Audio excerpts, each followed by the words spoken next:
In 1982, a researcher named David Jenkins was studying something that seemed at first almost too simple to be worth studying. He was watching what happened to blood glucose when people ate different foods at different meals. Standard nutritional science at the time assumed that what you ate at lunch affected your lunchtime glucose response, and what you ate at dinner affected your dinnertime glucose response, and the two meals operated independently. Jenkins found something that did not fit that model at all. When people ate lentils at lunch, a modest serving, nothing unusual, their blood glucose response to dinner was significantly lower than it was on days when they had eaten something else at lunch. Not a little lower, substantially lower, even though the dinner was exactly the same in both conditions. Even though hours had passed between the two meals, even though the lentils themselves were no longer in the stomach, or small intestine by the time dinner was consumed, the effect persisted across the digestive interval, as if something from the earlier meal was still, hours later, changing the way the body processed glucose. Jenkins called it the second meal effect, and it was the beginning of what has since become one of the most robust and most practically relevant findings in the nutritional management of insulin resistance, a finding that applies with particular force to adults over 65, whose blood glucose regulation is compromised in precisely the way this effect most powerfully addresses.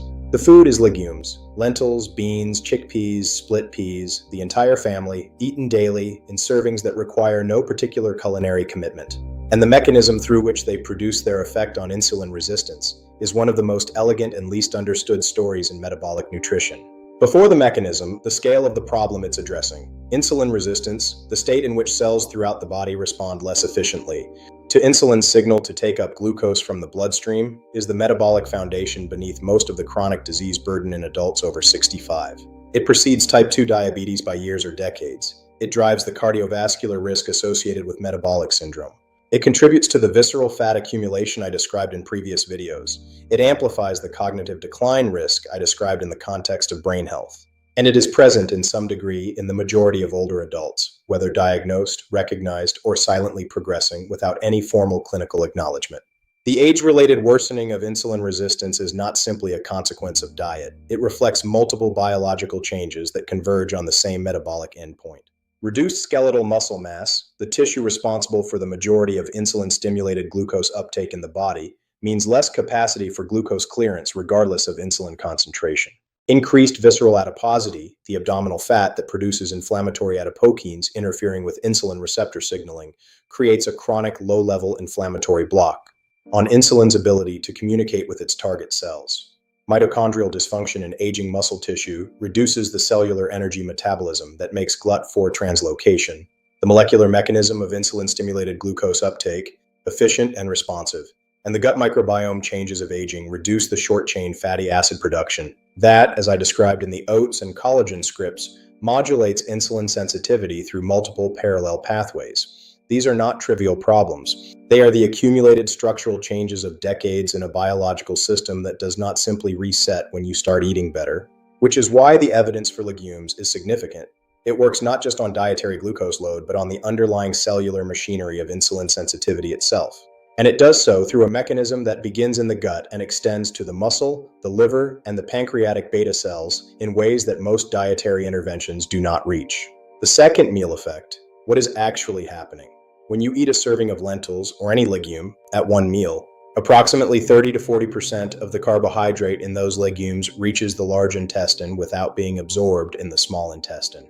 This is a combination of resistant starch, specific indigestible oligosaccharides like raffinose and stachyose, and soluble fiber. These components pass through the small intestine intact and arrive in the colon, where they are fermented by the bacterial populations that colonize the large intestinal environment. The fermentation produces short-chain fatty acids, primarily butyrate, propionate, and acetate. I have described these in previous videos in the context of oats and colon health. In the legume context, the production is substantial.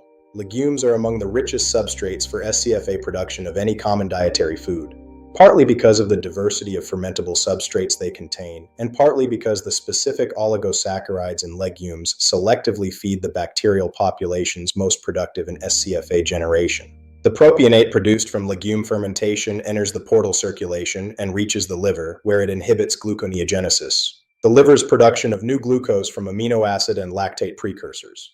Gluconeogenesis is the primary driver of elevated fasting blood glucose in type 2 diabetes and insulin resistance. The liver of an insulin-resistant adult over 65 is producing glucose at inappropriately high rates even during periods of adequate blood glucose, a process that, in a healthy liver, would be suppressed by insulin, but that in insulin-resistant liver tissue continues despite adequate circulating insulin. Propionate inhibits this process through a mechanism independent of insulin signaling, meaning it bypasses the insulin resistance rather than trying to overcome it. This suppression of hepatic gluconeogenesis is one of the same mechanisms through which metformin, the most widely prescribed medication for type 2 diabetes, produces its blood glucose lowering effect. Metformin inhibits hepatic gluconeogenesis through AMPK activation in liver cells. Propionate from legume fermentation produces propionate receptor-mediated inhibition of gluconeogenesis through a partially overlapping pathway. The magnitude is different. Metformin produces a more potent and sustained effect, but the directional overlap is biologically meaningful and explains a portion of the glucose-lowering effect that extends beyond the hours when the legumes themselves are being digested. Butyrate from legume fermentation operates primarily in the gut. It is the preferred fuel of colonocytes and is largely consumed locally, but it has systemic effects through the immune and enteroendocrine systems. It reduces the activation of inflammatory signaling in the intestinal immune cells that, when chronically activated, contribute to systemic low-grade inflammation. That impairs insulin receptor signaling throughout the body, and it stimulates the enteroendocrine L cells of the colon, not just the small intestine, to produce GLP-1, extending the incretin response into the colonic phase of digestion several hours after a meal, which is the mechanistic basis for the second meal effect, persisting into the next meal's glucose response window. Here is the timeline made explicit. You eat lentils at lunch. They are digested in the small intestine over the following 2 to 3 hours, producing a modest, slow glucose rise because of their low glycemic index and their fiber content.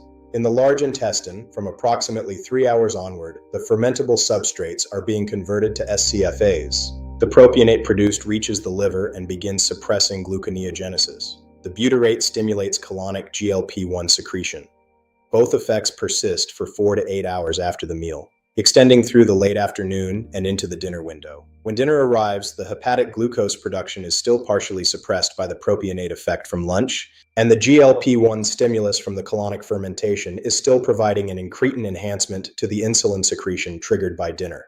The result is a lower glucose peak and faster glucose clearance after dinner than would have occurred without the lentil lunch, even though dinner was identical in both conditions. A 2012 randomized crossover trial published in the American Journal of Clinical Nutrition directly tested this mechanism, having participants eat either a legume-based meal or a high glycemic control meal at lunch, and then measuring the glucose and insulin response to a standardized high glycemic dinner 4 hours later. The legume lunch produced significantly lower postprandial glucose and insulin responses at dinner, compared to the control lunch, confirming the second meal effect and quantifying its magnitude at approximately 30 to 40% reduction in post-dinner glucose area under the curve. The insulin sensitivity restoration piece, beyond the second meal effect. The second meal effect is the acute mechanism, but the daily consumption of legumes over weeks produces a second set of effects that constitute what reversing insulin resistance looks like at the biological level. The microbiome effect is the most sustained and the most foundational. Regular daily legume consumption shifts the gut microbiome toward higher abundance of Akkermansia mucinifera,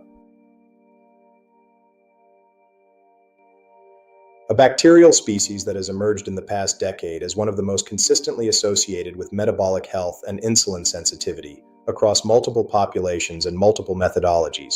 Akkermansia produces propionate, maintains gut barrier integrity by stimulating mucin production in the intestinal epithelium, and produces specific signaling molecules that enhance GLP-1 secretion from the enteroendocrine cells of the gut lining. Its abundance in the gut microbiome is consistently lower in adults with type 2 diabetes, metabolic syndrome, and obesity compared to metabolically healthy controls. And interventions that increase its abundance produce improvements in insulin sensitivity markers. A 2019 randomized controlled trial published in Nature Medicine, one of the highest impact journals in biomedical science, found that supplementation with Akkermansia mucinifera in adults with metabolic syndrome significantly improved insulin sensitivity, reduced fasting glucose, reduced waist circumference, and improved cholesterol parameters compared to placebo. The study established a causal relationship between Akkermansia abundance and insulin sensitivity in humans, not merely an association.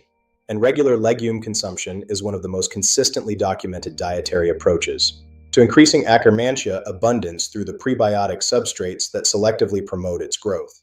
Simultaneously, the butyrate produced from daily legume fermentation accumulates in its effect on skeletal muscle metabolism. Butyrate has been shown in multiple experimental models to increase the expression of PGC1A, a transcription factor that drives mitochondrial biogenesis in muscle cells. More mitochondria in muscle tissue means greater oxidative capacity for glucose metabolism, more machinery for burning glucose in the cellular energy production process. This is one of the mechanisms through which exercise improves insulin sensitivity. It increases mitochondrial density in muscle tissue.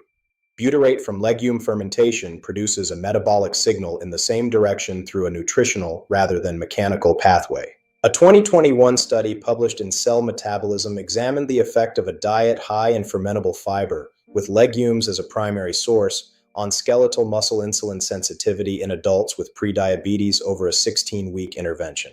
The high-fiber group showed significantly improved skeletal muscle insulin sensitivity, as measured by hyperinsulinemic euglycemic clamp, the gold standard measure of insulin sensitivity, compared to the control group. The improvement correlated with increases in circulating SCFA levels and with increases in the abundance of SCFA-producing bacteria in the gut microbiome, consistent with the mechanistic model I have described. The specific legumes, the specific amounts, and the specific way to eat them. Not all legumes are created equal in their fermentable substrate content, their glycemic index, or their practical utility as a daily food. Here is the evidence-based hierarchy. Lentils, specifically green, brown, or black lentils, have the lowest glycemic index of the common legumes, the highest resistant starch content relative to serving size, and the most robust evidence for the second meal effect in clinical research. They also cook fastest without soaking, 30 minutes from dry, making them the most practically accessible legume for daily use. The glycemic index of lentils is approximately 29, among the lowest of any carbohydrate-containing food. A half-cup serving of cooked lentils provides approximately 9 grams of fiber, 8 grams of protein, and approximately 20 grams of carbohydrate that is absorbed slowly and fermented substantially. Chickpeas, garbanzo beans, are the second most extensively studied legume for glycemic and insulin resistance effects. Their glycemic index is approximately 28 for boiled chickpeas and slightly higher for canned. They are the basis of hummus, which retains the fiber and fermentable substrate of whole chickpeas, and provides a practical daily form that requires no cooking on the day of consumption. A study published in the Journal of the American College of Nutrition found that daily chickpea consumption over 12 weeks significantly reduced fasting insulin and insulin resistance indices in adults with metabolic syndrome compared to a wheat-based control. Black beans have among the highest total resistant starch content of the common beans, making them particularly effective fermentation substrates. Their anthocyanin content, the same compound class responsible for the anti-inflammatory effects of blueberries and tart cherries, adds an additional anti-inflammatory dimension that is not present in lighter-colored legumes. The combination of resistant starch and anthocyanins in black beans produces both the SCFA-mediated insulin sensitivity pathway and the NFQB inflammatory inhibition pathway simultaneously in the colonic environment. The daily amount that research consistently identifies as effective is approximately half a cup to 1 cup of cooked legumes per day. This serving size is sufficient to deliver the fermentable substrate load required for meaningful SCFA production without producing the gastrointestinal discomfort, bloating, gas, that higher amounts can cause in people whose gut microbiome has not adapted to regular legume consumption.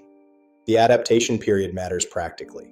If you have not been eating legumes regularly, introducing a full cup per day immediately will likely produce significant gas and bloating, not because anything is wrong, but because the bacterial populations that ferment legume substrates are not yet present in sufficient abundance to process the substrate without overproduction of fermentation byproducts, beginning with 2 to 3 tablespoons of cooked legumes daily for the first week, increasing to a quarter cup in week 2, half a cup in week 3, and reaching the full daily serving around week 4 allows the microbiome to upregulate its fermentative capacity gradually and dramatically reduces the adaptation phase discomfort.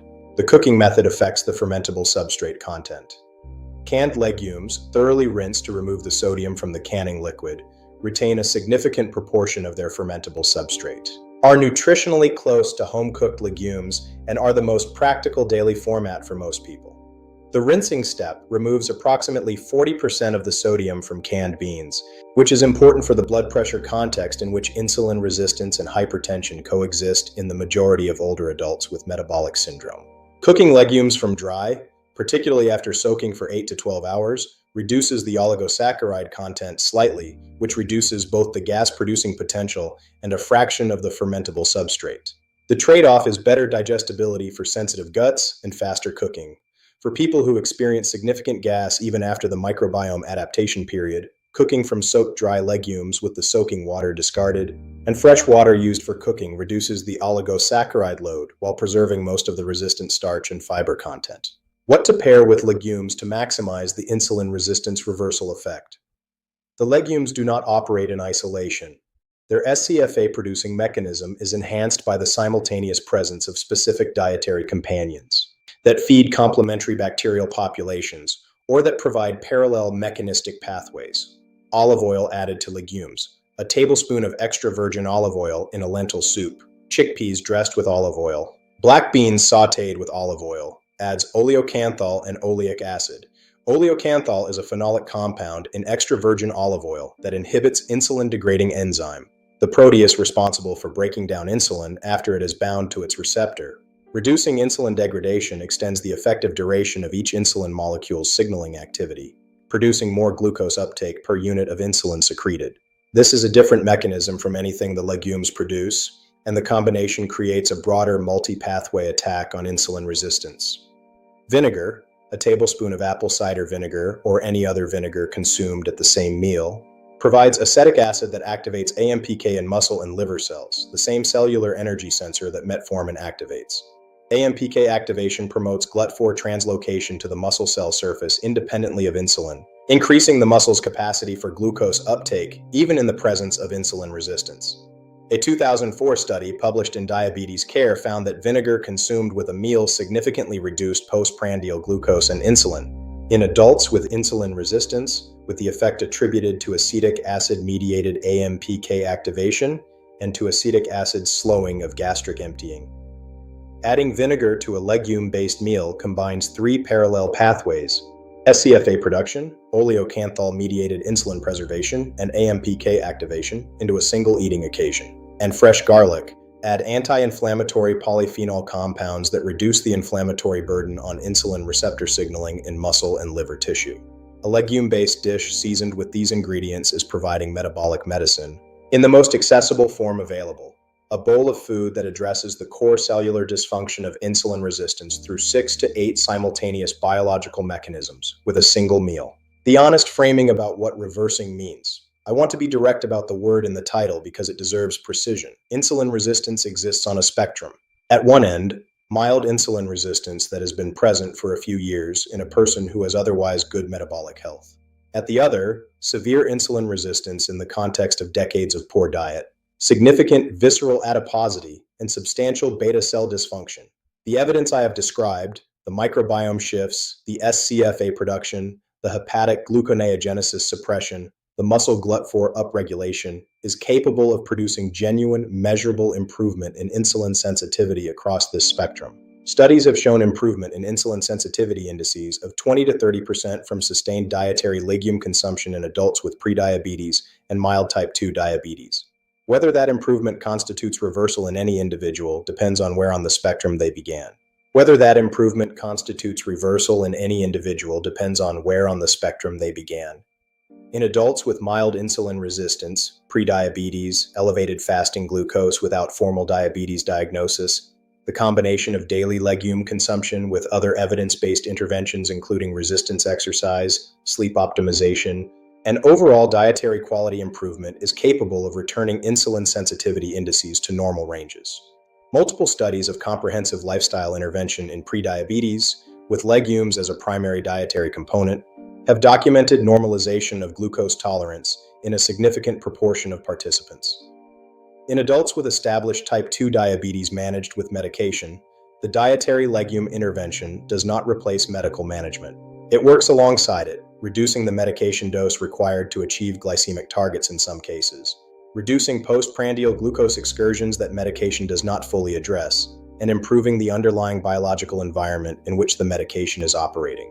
The conversation about how dietary improvement affects medication needs belongs with the physician managing the diabetes, who can adjust treatment as the dietary improvement produces measurable glycemic changes. Half a cup of cooked lentils, chickpeas, or black beans every day, dressed with olive oil, seasoned with turmeric and garlic, eaten at lunch if possible, maximizing the second meal effect through the dinner window. That is the daily commitment. That is the biological leverage it provides. And that leverage, acting through the gut microbiome, through the colonic GLP-1 axis, through hepatic gluconeogenesis suppression, through muscle mitochondrial biogenesis, through the Akkermansia-mediated insulin sensitivity pathway, is the closest thing to a direct biological reversal of insulin resistance that a food-based intervention can achieve in adults over 65. Not a supplement, not a medication, not a technology, a bowl, every day, consistently.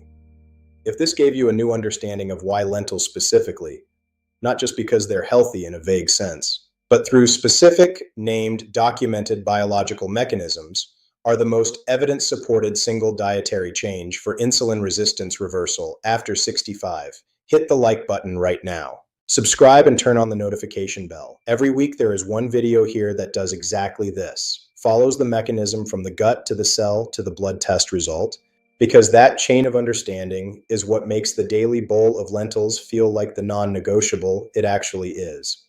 Leave me a comment with this. Have you ever been told you have prediabetes, insulin resistance, or elevated fasting glucose? And if so, was dietary legume consumption ever specifically discussed as part of the management plan? Write it below. I read every comment and respond when I can.